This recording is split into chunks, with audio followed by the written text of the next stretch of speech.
Exam skip කරා කියලා ළමයි ඔයාලට හම්බ වෙන දෙයක් නෙවෙයි.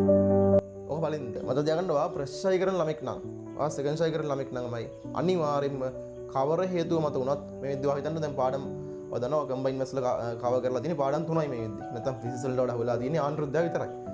ඒත් ළමයි ඔයා මේ වෙද්දි දන්න ටික කවර් කරගෙන දන්න විදිහට ඔයා ගිහලා එක්සෑම් එකට වාඩි වෙන්න ඕනේ.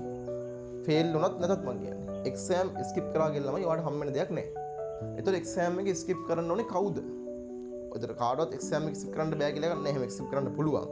සමහර ළමයිලා තිබ්බ ස්කිප් කරාම මේක මේ එයාගේ ප්‍රෙෂර් එක නැතුව සෙකන්ඩ් ෂයි කියනවාද කියලා එහෙම එකක් නෑ ළමයි. ඔයා කොහොම ලිව්වත් ඔයා ස්කිප් කරලා ලිව්වොත් එහෙම ඔයාගේ ප්‍රෙෂර් එක වෙන්නේ ප්‍රෙෂර් එක නම් ප්‍රෙෂර් සෙකන්ඩ් ෂයි නම් සෙකන්ඩ් ෂයි එක වෙන්නේ ඒකයි. එතකොට මම කියන්නේ එක්සෑම් එක ස්කිප් කරන්න ඕනේ කවුද? හරි. අහගන්න බැරි වෙලා හරි. ඔයා ළමයි තර්ඩ් ෂයි කරන ළමෙක් නම් මේ වගේ අන්තිම ෂයි එක එතකොට නේද?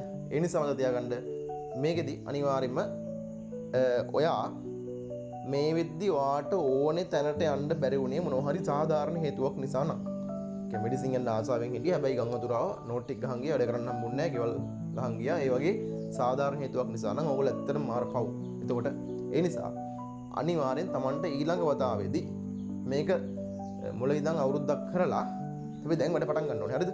මුල ඉඳන් අවුරුද්දක් කරලා ගොඩ යන්න හැකියාව තියෙනවයි කියලා ඔයාට ෂුවර් එකක් තියෙනවා නම් අනිවාර්යෙන් ඔයා මේ ෂයි එක ස්කිප් කරන්න ළමයි. මොකද තර්ඩ් ෂයි ළමෙක් නම් ඔයාට chance නැහැ.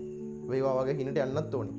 මෙඩිසින් යන ළමෙක්ට අවුරුද්දක් පරක් වුණා කියලා ජීවිතේ ලොකු ඉෂුව එකක් නැහැ නෙමෙයි තියෙනවා. ලොකු ඉෂුව එකක් වෙන්නේ නැහැ. ඒ නිසා වෙනවා. නැත්තේ නෑ. හැබැයි ඒක ඔයාගේ ඊට වඩා වගේ හීන ලොකුයි. හරි. ඒ නිසා අනිවාර්යෙන්ම තර්ඩ් ෂයි ළමෙක් නම් අනිවාර්යෙන්ම ඔයාගේ හීනට යන්න බැරි වුණා නම් මේ පාර අන්ෂුවර් පිට එක්සෑම් ලියන්න එපා. ඕක තමයි මම කියන මතේ.